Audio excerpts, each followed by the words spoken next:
No എന്ന വാക്കിന് വലിയ ശക്തിയുണ്ട്.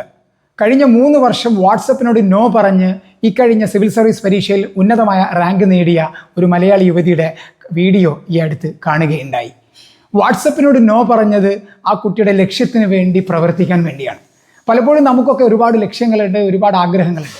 അതിനനുസരിച്ച് പ്രവർത്തിക്കാൻ നമ്മൾ ഫോക്കസ് കൊടുക്കുന്ന സമയത്ത് നമ്മളെ സമയം അപഹരിക്കുന്ന, നമ്മുടെ സമയത്തെ കവർന്നെടുക്കുന്ന സാഹചര്യങ്ങളോടും ആളുകളോടും, നമ്മളിൽ നെഗറ്റീവ് എനർജി സൃഷ്ടിക്കുന്ന സാഹചര്യങ്ങളോടും ആളുകളോടുമൊക്കെ നമുക്ക് നോ പറയാൻ കഴിഞ്ഞാൽ നമ്മുടെ സമയം നമുക്ക് ക്രിയാത്മകമായി വിനിയോഗിക്കാൻ കഴിയും. അതുകൊണ്ട് നമ്മുടെ സമയമാണ് നമ്മുടെ ജീവിതം എന്ന തിരിച്ചറിവുണ്ടാകുമ്പോൾ നമ്മുടെ സമയത്തെ അപഹരിക്കാൻ ശ്രമിക്കുന്നവരോട് വളരെ ശക്തമായി നോ പറയാൻ പഠിക്കുന്നതിലൂടെ നമ്മൾ നമ്മുടെ ജീവിതത്തോട് യെസ് പറയുകയാണ് ചെയ്യുന്നത്.